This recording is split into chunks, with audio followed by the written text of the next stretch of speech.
First world war, प्रथम विश्व युद्ध, जिसकी शुरुआत 28 जुलाई 1914 को हुई थी और ये 11 नवंबर 1918 को जाके समाप्त हुआ था। इसे द ग्रेट वार और ग्लोबल वार के नाम से भी जाना जाता है। ये उस वक्त का दुनिया के इतिहास में सबसे भयानक युद्ध था और किसी को यह अंदेशा भी नहीं था कि इसके बाद कोई ऐसा युद्ध दोबारा भी हो सकता है। इसलिए इसे द ग्रेट वार के नाम से भी जाना जाता है। इस युद्ध में दो ग्रुप बन गए थे, एक था एलाइड पावर और दूसरा था सेंट्रल पावर। एलाइड पावर में फ्रांस, रूस, ब्रिटेन और अमेरिका भी शामिल थे। अमेरिका जाके 1917 में इस युद्ध में शामिल हुआ था और जापान भी इस युद्ध में बाद में जाके शामिल हो गया था। और सेंट्रल पावर में जर्मनी, ऑस्ट्रिया, जिसके साथ हंगरी भी था, ओटोमन एम्पायर जो कि अब तुर्की में स्थित है, और बुल्गारिया, ये सब कंट्रीज। वैसे इस युद्ध में दुनिया के कुल 37 देशों ने भाग ले लिया था और ये बहुत ही भयानक युद्ध था। इस युद्ध में लगभग 1,70,00,000 से भी अधिक लोग मारे गए थे और 2 करोड़ से भी अधिक लोग घायल हुए थे। यह दुनिया का बहुत ही खतरनाक युद्ध था। इस युद्ध की शुरुआत आखिर होती क्यों है? इसके कई कारण वैसे बताए जाते हैं। 1914 में जो युद्ध शुरू हुआ था उसका जो सबसे प्रमुख कारण था वो था कि ऑस्ट्रिया के एक थे प्रिंस, जो कि फ्यूचर में वहाँ के राजा बनने वाले थे, वो वारिस थे, जिनका नाम था आर्क ड्यूक फ्रांज फर्डिनांड, जो कि वो बोस्निया में अपनी पत्नी के साथ घूमने गए थे, जो कि साइबेरिया का एक इलाका था। ये समय जून का था 1914 में। इन पर यही गार्विलो प्रिंसेप नामक आदमी ने हमला किया और इनकी हत्या कर दी गई। इनकी हत्या में एक ब्लैक हैंड नामक संस्था का भी हाथ था। और बस इसी के बाद 28 जुलाई 1914 को ऑस्ट्रेलिया ने साइबेरिया पर हमला कर दिया। अब आपके सामने एक है मैप।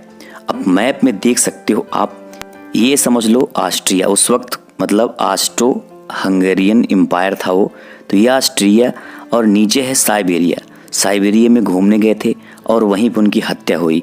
ऑस्ट्रेलिया ने साइबेरिया पर हमला कर दिया। उसके बाद साइबेरिया ने रूस से मदद मांगी। रूस ने फिर ऑस्ट्रिया पर साइबेरिया के समर्थन में हमला कर दिया।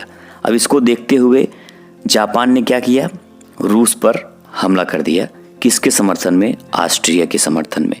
मतलब पूरी दुनिया एक दूसरे के समर्थन में एक दूसरे पर हमला करने लगे। और जो ओटोमन एम्पायर है इसने भी रूस के खिलाफ जंग का ऐलान कर दिया और साइबेरिया पर हमला करना शुरू कर दिया। जो ओटोमन एम्पायर था दोस्तों, आज की डेट में वो तुर्की बन चुका है। ये इलाका जो तुर्की का है प्रेजेंट टाइम में, ये पहले ओटोमन एम्पायर हुआ करता था और इसी ने ऑस्ट्रिया के समर्थन में रूस के खिलाफ जंग छेड़ दिया। बस युद्ध की शुरुआत हो चुकी थी। धीरे धीरे फ्रांस भी जर्मनी के खिलाफ युद्ध का ऐलान कर दिया। उधर ग्रेट ब्रिटेन भी जर्मनी के खिलाफ युद्ध का ऐलान कर दिया। मतलब अब ये दोनों एलाइड पावर और सेंट्रल पावर एक दूसरे के अगेंस्ट युद्ध करना शुरू कर दिए थे। जो आपको मैप में दिख रहा है मेन इलाका युद्ध का यही था। इसी के इर्द गिर्द जो पूरा युद्ध था वो लड़ा गया था। और इस युद्ध में दोस्तों भारत भी शामिल था, क्योंकि आप सभी जानते हो उस वक्त ब्रिटिश हुकूमत थी भारत में, ग्रेट ब्रिटेन, ये देखो। इसलिए जो भारत की सेना थी वो ब्रिटेन के समर्थन में युद्ध लड़ रही थी और भारत के उस वक्त जो नेता भी थे वो भी ब्रिटेन के समर्थन में थे। मतलब वो चाहते थे कि भारत की जो सेना है वो ब्रिटेन के समर्थन में युद्ध लड़े, क्योंकि उनका ये मानना था कि अगर ऐसा होता है तो ब्रिटेन खुश होकर हमें आज़ाद कर देगा। लेकिन ऐसा हुआ नहीं था, ये बात तो आप सभी जानते हो। अब ये जो सारे कंट्रीज आपस में लड़ रहे थे इनकी बहुत पुरानी दुश्मनी थी। इसी पुरानी दुश्मनी की वजह से ये जैसे दुश्मन का दुश्मन दोस्त, बस इसी हिसाब से युद्ध पूरा लड़ा ही गया था।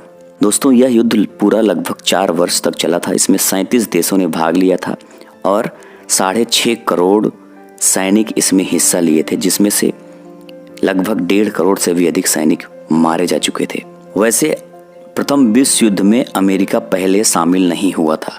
अमेरिका के उस वक्त के राष्ट्रपति थे वुडरो विल्सन, लेकिन बाद में 1917 में अमेरिका भी इस युद्ध में शामिल हो गया, क्योंकि जर्मनी के द्वारा इंग्लैंड के लुसितानिया नामक जहाज को डुबो दिया गया और इस जहाज में कुल 1153 लोग बैठे हुए थे जिनकी मृत्यु हो गई, जिसमें से 128 व्यक्ति अमेरिका के थे। बस इसी के बाद अमेरिका भी इस युद्ध में शामिल हो गया था। प्रथम विश्व युद्ध का परिणाम क्या हुआ? इस युद्ध में कई देश बिखर गए, जैसे जर्मनी, ऑस्ट्रिया हंगरी, उस्मानिया, ये सब कंट्री बिखर गए थे। इनकी बहुत बुरी हार हुई थी। प्रथम विश्व युद्ध के बाद जर्मनी में पुरुषों की संख्या इतनी कम हो गई थी कि हर 3 औरतों में से एक को ही पति मिल पाता था।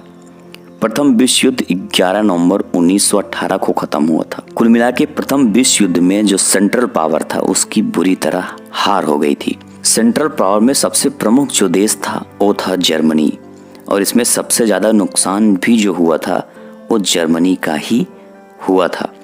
प्रथम विश्व युद्ध में एक ब्रिटिश सैनिक ने एक घायल जर्मन सैनिक की जान भी बचाई थी। उस घायल सैनिक का नाम था एडोल्फ हिटलर, जो कि बाद में जर्मनी का शासक बना और दूसरे विश्व युद्ध का जन्मदाता भी बना। अगले वीडियो में मैं आपको एडोल्फ हिटलर की भी कहानी बताऊंगा। उसके बाद द्वितीय विश्व युद्ध कैसे शुरू हुआ, क्या हुआ, ये भी मैं आपको ज़रूर बताऊंगा। प्रथम विश्व युद्ध के बाद ही अमेरिका की सुपर पावर बनने की सफ़र की शुरुआत हुई थी। प्रथम विश्व युद्ध में जापान भी अमेरिका के साथ और जर्मनी के खिलाफ था और उसने युद्ध भी लड़ा था, लेकिन द्वितीय विश्व युद्ध में ये सब कुछ बदल गया था। तो ये कहानी थी प्रथम विश्व युद्ध की। वीडियो अच्छी लगी तो लाइक करना, और जो लोग नए हो चैनल पे, चैनल को सब्सक्राइब करके बेल आइकन जरूर प्रेस करना। मिलते हैं फिर नेक्स्ट वीडियो में, तब तक के लिए जय हिंद, जय भारत।